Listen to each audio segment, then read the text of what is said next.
ছাত্রদের যারা ক্ষমতার লোভে জড়িয়ে ফেলেছে তারা দেশের অনেক বড় একটা ক্ষতি করেছে। আমরা জনগণের জন্য জেল খাটবো, আমরা জনগণের অধিকার আদায়ের জন্য লড়াই করবো, আর ভোটটি মানুষ অন্য জায়গায় দেবে।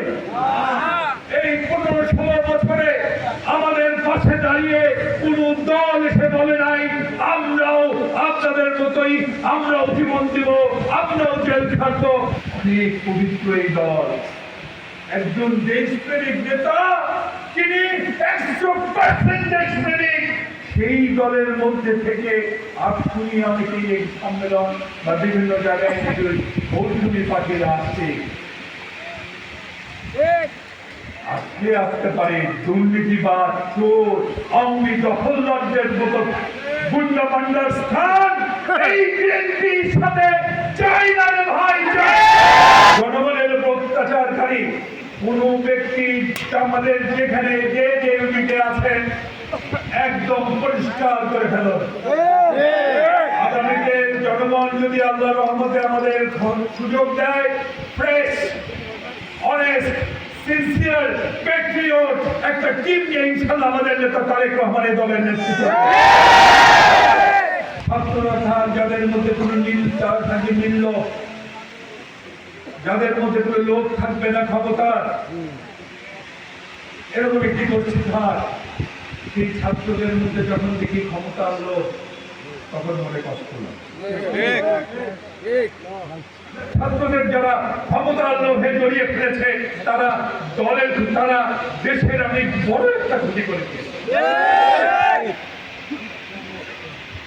আমরা আগে জানতাম বিপ্লব নাকি তার সন্তানদের খেয়ে ফেলে, এখন দেখি উল্টা, সন্তানরাই দেখি বিপ্লব খেয়ে ফেলার অবস্থায়। আমরা কষ্ট করব, আমরা জনগণের জন্য রক্ত দিব, আমরা জনগণের জন্য জেল খাটবো, আমরা জনগণের অধিকার আদায়ের জন্য লড়াই করবো, আর ভোটটি মানুষ অন্য জায়গায় দেবে।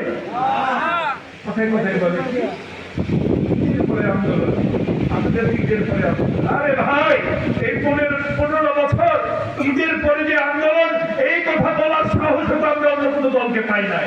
কখনো বলতে হয়েছে ঈদের পরে আন্দোলন, কখনো এসএসসি পরীক্ষার পরে আন্দোলন, কখনো রমজানের পরে আন্দোলন বলতে হয়েছে, কিন্তু এই 15-16 বছরে আমাদের পাশে দাঁড়িয়ে কোন দল এসে বলে নাই আমরাও আপনাদের মতোই আমরাও জীবন দিব, আমরাও জেল খাটবো, আমরাও আন্দোলনে আপনাদের সাথে একই রকম। আমাদের প্রতিপক্ষ ছিল পুলিশ, র্যাব, কখনো কখনো আর্মিদের মতো সেনাপতিরাও আমাদের 12টা বাজানোর জন্য সর্বোচ্চ চেষ্টা করেছে। আধিপত্যবাদী শক্তি এই উপমহাদেশে আজকে সবাই বুঝতে পারছেন কতটুকু তারা আওয়ামী লীগের জন্য ব্লাইন্ড ছিল। প্রতি মুহূর্তে প্রতি পদে পদে তাদের আমাদের মোকাবেলা করতে হয়েছে। কিছু হয়তো বা আমাদের শক্তি ঘাটতি থাকলে